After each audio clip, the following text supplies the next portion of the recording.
삼육대학교회 성도 여러분, 평강하셨습니까? 우리의 신앙은 말씀이 육신이 되어 우리 가운데 거하셔서 우리 안에 은혜와 진리가 충만케 한 신앙입니다. 우리의 신앙은 항상 그 은혜에 벅찬 가슴으로 항상 감사하는 신앙이고, 우리의 신앙은 항상 진리를 추구하며 그 말씀을 깨닫는 희열 속에서 살아가는 신앙이라고 저는 확신합니다. 구약 성경에 보면은 창조를 기록한 창세기 다음으로 인류 구원의 그 섭리, 구원의 하나님의 그 큰 뜻을 청사진으로, 그 파노라마를 청사진으로 펼쳐준 경전이 바로 출애굽기입니다. 출애굽기는 이스라엘 백성들이 기다렸던 그들의 메시아 모세의 생애로부터 시작되는 것 같지만, 사실은 두 산파로부터 이 위대한 구속의 역사가 시작된다는 것을 우리가 출애굽기 1장을 통해서 살펴볼 수 있는 것입니다. 출애굽기 1장에 보면은 야곱을 따라서 생존의 문제를 해결하기 위해서 각종 잡신이 득실거리는 이방의 땅 애굽에 기거하는 삶을 시작합니다. 이집트 사람들이 별로 좋게 생각 안 하는 그 고센 땅에 정착하고 눈치 보며 그들의 이방의 삶을 펼쳐나갑니다. 요셉이 살아 생존에는 그래도 그의 권세의 후광에 조금 편안한 삶을 누렸겠죠. 근데 이방 땅에서 평안함이 어쩌면 고향을 더더욱 멀게 합니다. 우리가 이 세상에서 얼마나 편했으면 우리가 돌아가야 할 본향이 있다는 사실도 망각하고 사는지 우리의 현주소가 되짚혀지는 순간입니다. 그래서 이 민족이 번창합니다. 그들의 삶 속에서는 늘 신조처럼 그들의 삶이 철학이 된 말씀이 있습니다. 그것이 바로 생육하고 번성하라입니다. 생명이 잉태될 때마다 그들은 축제였습니다. 하나님이 그들과 함께 하셨다는 증거이기도 합니다. 그래서 생육하고 번성하라는 그 말씀이 그냥 말씀으로 기억되는 것이 아니라 그들의 삶이 되고 그들의 살이 되고 그들의 철학이 되는 것입니다. 그래서 이 남의 땅에 기거하는 이 민족이 그리 길지 않는 기간에 번창하고 융성하여 바로 왕이 그들의 세력을 걱정할 정도가 된 겁니다.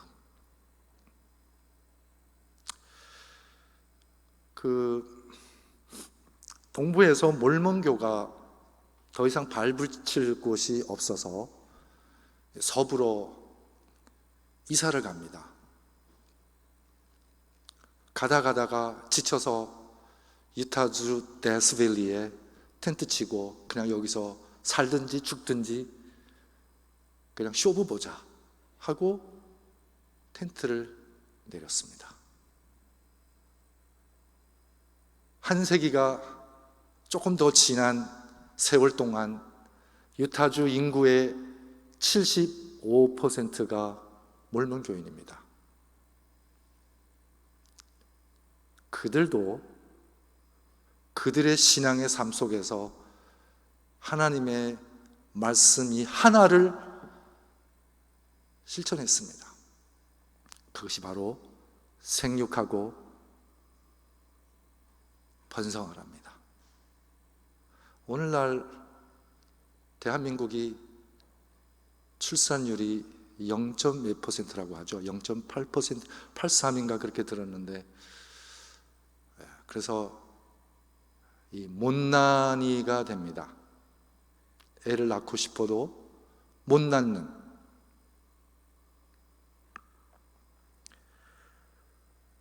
이렇게 융성해가는 민족을 이제는 산하 제한을 해야 됩니다.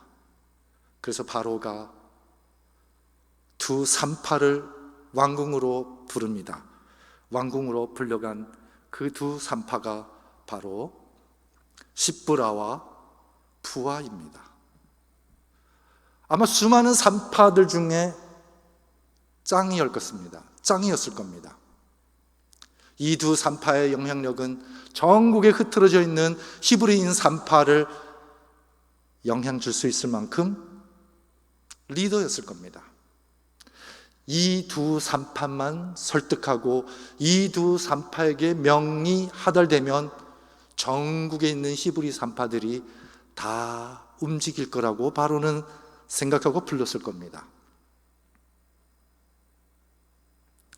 이 두 산파의 이름은 바로 십브라와 부하인데, 십브라의 뜻은 아름답다입니다. 아름답다. 그리고 부하의 이름의 뜻은 광휘, 빛나다, 영광입니다.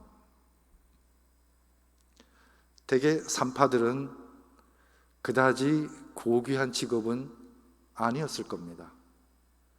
그 성경 기록상 여성의 이름은 성경에 그다지 잘 등장 안 합니다. 근데 이 둘은 당당하게 바로 앞에 섰고 그들의 이름이 출애굽기에 기록됩니다. 왜요?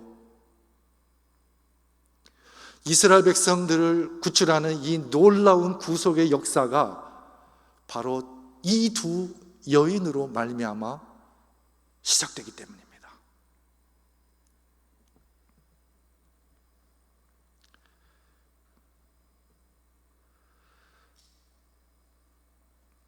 그들은 하나님을 경외하는 히브리 여인이었습니다. 그들의 생명의 주인은 하나님이지만 이제는 세상의 주인인 바로가 그들에게 명합니다. 산파가 아닌 살파 역할을 하라고요. 히브리 여인이 아들을 출산하면 그들의 목을 비틀어서라도 땅에 떨어뜨려서라도 하여튼 무슨 수를 써서라도 아들은 다 죽이라는 이 세상의 왕의 명이 떨어집니다. 여러분, 이제는 바로 왕의 명을 받들면은 산파가 아닌 뭐예요? 이 살파가 되는 겁니다.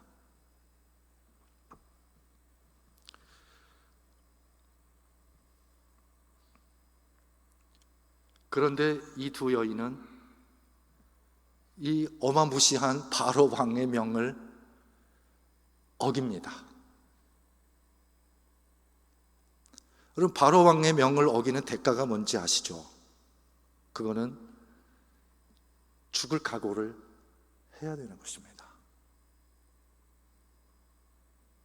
이 세상에 살면서 우리가 죽을 각오를 하고 받들거나 감히 거부할 수 있는 게 있습니까? 이 두 여인은 나마를 살리리라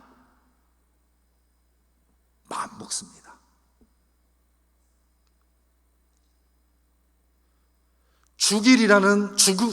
모든 나라를 죽이라는 왕의 명을 감히 이 산파가 어기고 이스라엘의 남아들을 살리기로 마음을 먹습니다. 무엇이 그들이 이런 결단을 할 수 있도록 했을까요? 이 마음 먹기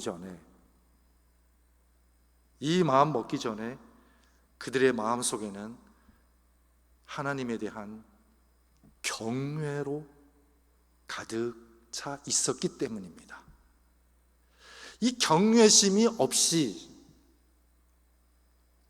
목숨을 걸고 바로 왕의 명을 항명한다는 것은 불가능입니다. 다시 얘기하면 우리가 생사의 결단을 할 때에 그 결단이 우리에게 어마무시하게 괴롭고 힘들고 정말 고통이 된다면 어쩌면 우리 안에 이 산파에게 깔려져 있는 경외심 같은 이 신앙의 근본이 안 깔려 있기 때문에 오는 흔들림일지도 모릅니다. 만약 이런 근본이 깔려 있었다면 우리는 그런 갈등을 안 하게 될지도 모릅니다. 아니, 안 합니다. 왜요?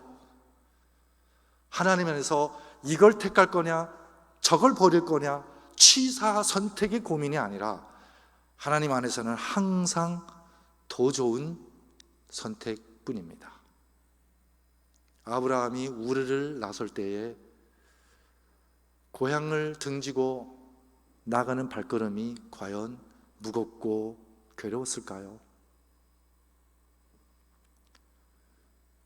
그의 삶 속에서 하나님을 경외하는 아브라함의 삶 속에서 하나님의 명을 따랐을 때에 그에게는 항상 축복이었기 때문에 더 이상 잔소리가 필요 없습니다. 나 따라와라. 그러면 나가는 겁니다. 우리 신앙에 이런 근본적인 것들이 잘 마련되어 있지 않으면 어쩌면 우리는 크고 작은 선택 앞에서 우리는 갈등과 고민의 연속을 할지도 모른다는 것입니다. 경은 뭘까요? 경은 창조주 하나님에 대한 그 압도되는 경험입니다.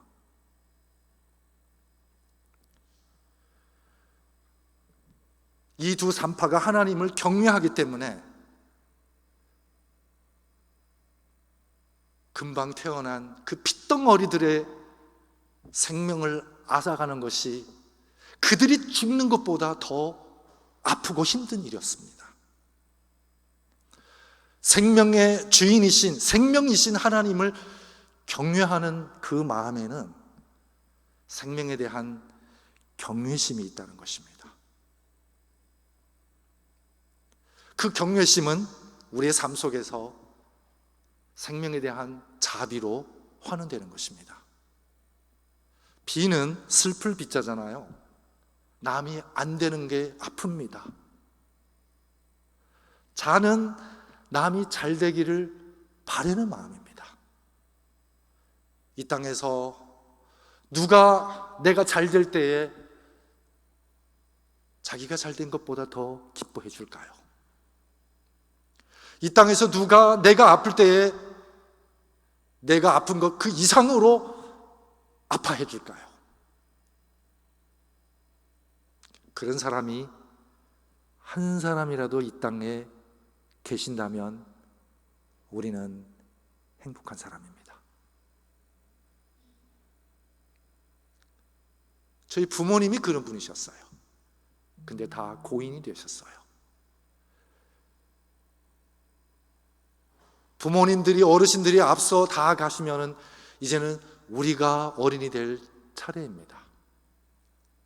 그렇다면 나는, 어른이 된 나는 지금 누군가의 아픔을, 그 아픈 아픔 이상으로 내가 아파해주고 있는지, 누가 잘 되는 것을 내가 잘 되는 그 이상으로 기뻐해주고 있는지. 만약 내가 그런 사람이라면 누군가는 나 때문에 행복하겠죠.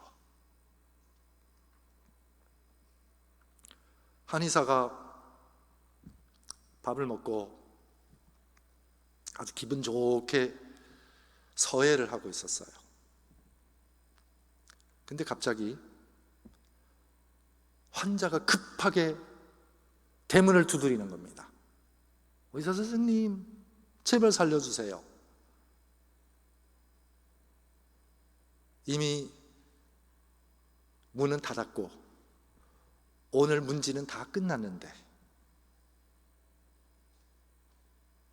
노크하는 겁니다. 문을 열었습니다. 그냥 한의사의 경험으로, 직감으로 봐도 이 사람은 큰 고통에 시달리는 것입니다. 그 순간, 그 환자를 대면하는 순간, 이 의원은 그 환자의 고통을 바로 몸으로 느낍니다. 의식으로 느끼는 게 아니고, 감정으로 느끼는 게 아니고 몸으로 느낍니다. 그래서 이 의원이 아픕니다. 이 의원이 아프기 때문에 그분의 고통과 의원의 몸이 같이 공진하기 때문에 진맥하기도 전에 대충 이 사람이 어디가 아픈지 감이 옵니다. 이 환자의 고통이 나의 고통으로 전가되는 순간, 나의 고통이 아닌 고통 속에서 해방되는 유일한 길은 바로 이 환자를 빨리 낫게 하는 것입니다. 그래서 큰 지혜가 생기는 겁니다. 대자대비는 상대방의 고통을 내가 몸으로, 피부로 느끼는 능력입니다. 그걸 해결해 주기 위해서는 그 몸에서 대지대해가 솟구치는 겁니다. 그래서 침 한 방이면은 날 거를 10번 침 맞으라고 안 합니다. 약 한 첩이면은 날 거를 10번 먹어야 낫는다고 안 합니다. 이 사람을 빨리 고통에서 건져내야 내가 그 고통에서 또한 해방되기 때문에 거기에는 추호의 계산이 용납 안 됩니다. 이 사람을 약을 몇 첩 먹여야, 침을 몇 번 놔줘야 주머니에 있는 돌을 탈탈 털어서 내 수입으로 만들까? 그런 사람들은 의원이 아니죠. 참된 의원은 생명을 불쌍하게 여기고 그 고통을 나의 고통으로 느낄 수 있는 능력을 지닌, 그래서 그 고통을 해결할 수 있는 지혜까지 지닌 사람이라는 것입니다. 이 두 산파가 그 핏덩어리 아이들을 평생 그 두 손으로 받아왔던 그 두 손으로 어찌 바로의 명이 떨어졌다고 그 생명을 앗아갑니까? 그것은 그들의 생명의 결과 정반대되는 명입니다. 그러니 이 명 하나 버릴지언정 생명의 그 결은 역행할 수 없었던 것입니다. 왜요? 그 결을 역행할 때에는 죽는 것보다 더 괴롭기 때문에 그렇습니다. 이 땅에 사는 그리스도인들, 우리의 생명의 결은 어떤 결입니까? 안식일을 지키는 우리 재림 성도들의 우리의 생명의 결은 어떤 결입니까? 그래서 이 두 여인에게, 이 두 산파에게 지혜가 있는 것입니다. 그들의 지혜는 바로 생명에 대한 자비에서 오는 것입니다. 바로왕이 가만 보니까 명은 떨어졌는데 히브리인들 중에 나만은 계속 태어나고 있거든요. 다시 불렀습니다. 어찌된 일이냐?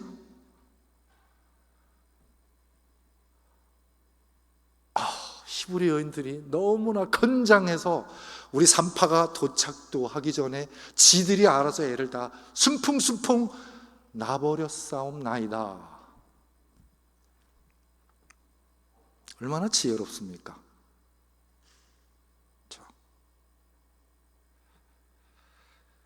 하나님을 경외하면은, 생명이신 여호와를 경외하면은 우리는 그분의 마음을 담습니다.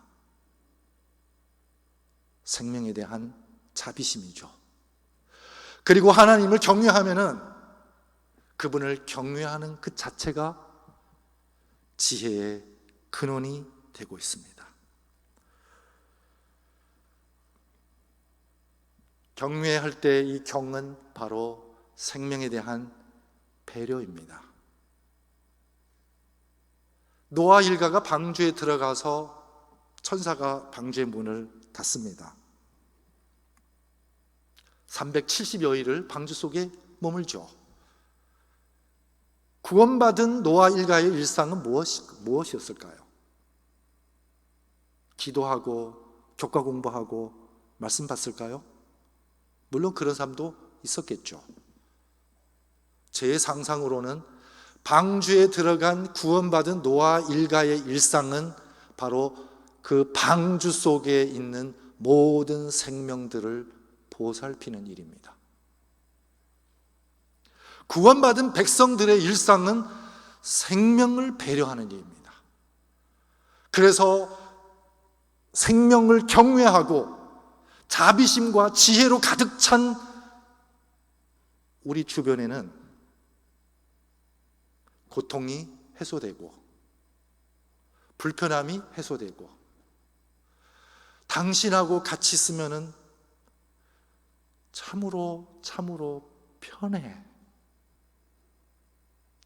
그냥 존재 그 자체만으로도 편해. 저는 우리 재림 성도의 생명의 결이 우리 옆에 있는 모든 사람에게 편안한 그런 결이었으면 좋겠습니다. 아직도 가시가 있고 아직도 성가시다면 우리의 결을 하나님의 말씀으로 곱게 다듬는 수련이 더 필요합니다. 왜는 두려운 거예요. 하나님이 두려울까요? 아니면 하나님과로부터 소원이 두려울까요? 하나님과의 단절이 두려울까요? 아마 이 두 산파는 하나님과 소원되고 하나님과 단절되는 게 두려웠습니다. 그래서 하나님의 뜻에 반하는 일을 감히 못하는 그런 기탄이 있는 마음입니다. 가장 두려운 것은 하나님으로부터 멀어지는 것이고 하나님과의 단절이 아니겠습니까? 여러분, 그 생명을 계속 이 받아왔던 이 두 손으로 어찌 이 막 태어난 아기들을 바로의 명이라고 그들을 죽이겠습니까? 그들에게는 살인이 곧 살신이었습니다. 오늘요, 우리는 아주 교양 있는 점잖은 사람으로 우리는 결코 살인 같은 거 안 하죠. 살인은 안 하는데 살기는 잘합니다. 자기를 괴롭힌다는 거죠. 그래서 얼마나 참았으면은 여러분, 내 몸 안이 전부 멍들고 병들고 엉망이 될 때까지 냅둡니까? 그 결국 착한 게 아니에요. 척한 거지. 그렇죠? 착한 사람이 병 잘 걸린대요. 근데 그건 착해서 병 걸린 게 아니라 척해서 병 걸린 거래요. 이 분노의, 이 미움의, 이 억울함의, 이 네거티브한 에너지가 내 안에서 한 번도 다듬어진 적이 없고 다스려진 적이 없어요. 이것이 내 안에서 좌충우돌하면서 간이고 쓸개고 다 망가뜨리는 겁니다. 여러분, 정말 하나님의 말씀이 내 안에 있다면, 예수님께서 그 파도가 흉흉하는 갈릴리 바다를 향해서 잠잠하라 하면은 바로 잠잠하듯이 감정의 파도가 걷잡을 수 없이 흉흉하는 이 나의 내면을 향해서 하나님께서 말씀하시면은 바로 평안을, 고요함을 되찾으리라 저는 확신합니다. 그래서 이 하나님을 경외하고 왕의 명을 받들지 않고 생명을 살리기로 맘먹은 이 두 산파에게 하나님의 은혜가 그들에게 임합니다. 그 첫 번째 은혜가 뭐예요? 그들로 인하여 하나님의 백성들이 더욱 번성하고 강해진다고 성경은 기록하고 있습니다. 그리고 산파의 집안을 흥왕케 하였다고 성경은 기록하고 있습니다. 여러분, 생명을 살리는 일, 이 땅에 생명을 살리는 일보다 더 큰 일이 어디 있습니까? 천하를 다 줘도 안 바꾸지 않습니까? 어렸을 적에 새총으로 이렇게 찰흙을 동그랗게 만들어서 말렸다가 그걸 탄환으로 참새를 잡았던 기억이 있습니다. 여러분, 그 니환 대신에, 그 찰흙 대신에 다이아몬드로 참새를 잡는다고 생각해 보세요. 진주로 참새를 잡는다고 생각해 보십시오. 여러분, 그렇게 참새 잡을 분 계십니까? 아마 이 자리에는 안 계실 거예요. 그렇죠? 그래서 거기서 나온 고사성어가 수주탄작이라는 고사성어입니다. 수주는 아주 비싼 야명주입니다. 그렇게 비싼 진주로 참새, 작을 잡는다는 거죠. 제가 만약 그렇게 참새를 잡고 있다면 여러분들은 저를 바보라고 놀리겠죠. 근데 우리는 이 수주보다도 더 보귀한, 더 귀한 생명으로 이 땅에 참새만도 못한 명예와 이익을 구하기 위해서 정신없이 죽으라 하고 달리지 않습니까? 누가 바보죠? 그리스도 종교는 생명의 종교입니다. 제가 믿는 하나님은 생명을 창조하신 분이시고 생명을 주재하시는 하나님이십니다. 그런 하나님을 경외한다는 것은, 하나님에 대한 경외는 나의 삶 속에서 생명에 대한 배려로 환원됩니다. 모든 생명을 배려하고 모든 생명을 번성케 하고 모든 생명을 편안하게 하는 게 저의 삶의 철학이 되어야 한다는 것입니다. 제가 능력이 부족해서, 제가 못나서 여러분들을 편안하게, 여러분들을 행복하게 못해 드린다면 적어도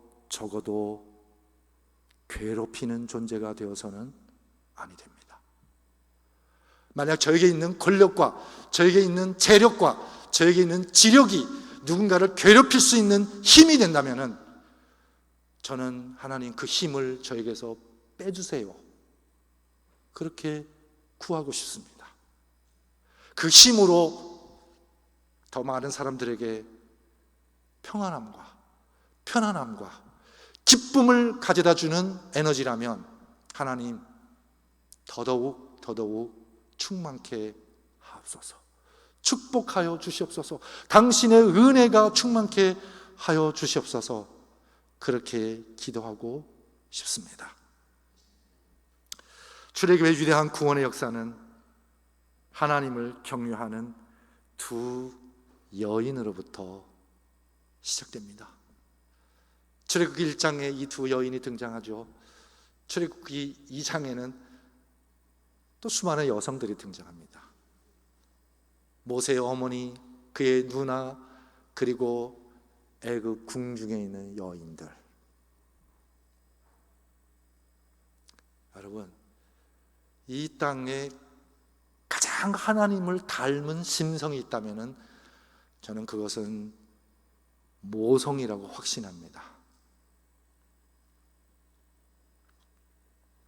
모성이요.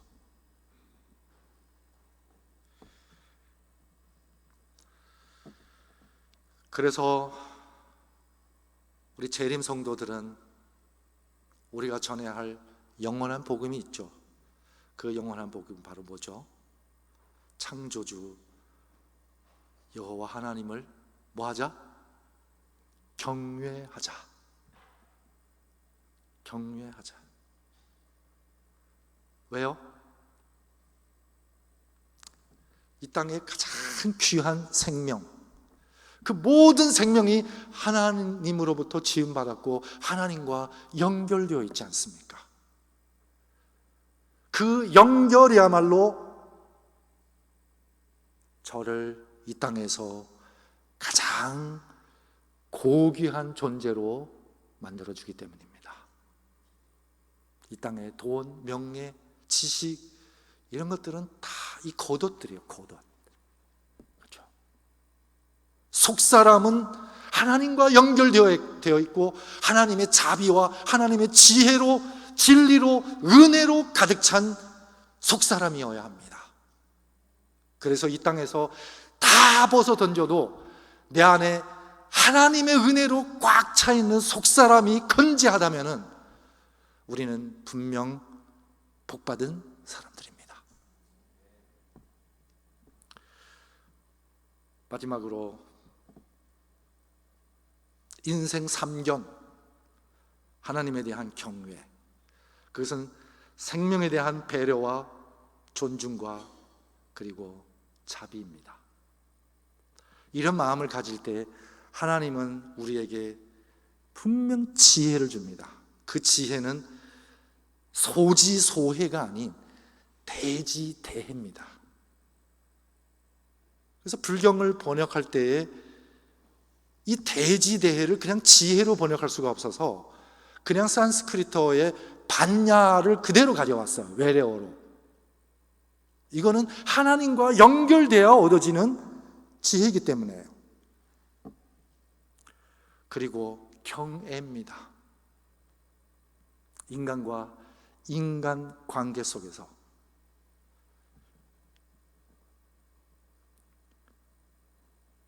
특히 우리 가정에서 마지막 경은 경업입니다. 우리의 주어진 생업에서 우리 연합예배 때 우리 최 목사님께서 말씀해 주셨던 그 엑셀런시, 탁월함, 하나님을 경외하는 사람들은 생업 속에서도 탁월한 존재가 되어야 됩니다. 그것이 하나님에 대한 경외입니다. 가정에서 서로 경외해야 됩니다. 그것이 하나님에 대한 경외입니다. 그리고 상한 갈대도 꺾지 아니하고 꺼져가는 불도 끄지 아니하는 그 생명에 대한 연민과 자비와 배려가 하나님에 대한 경외입니다. 구원은 바로 이런 경외심을 품을 때에 시작되는 것입니다. 말씀을 마치겠습니다.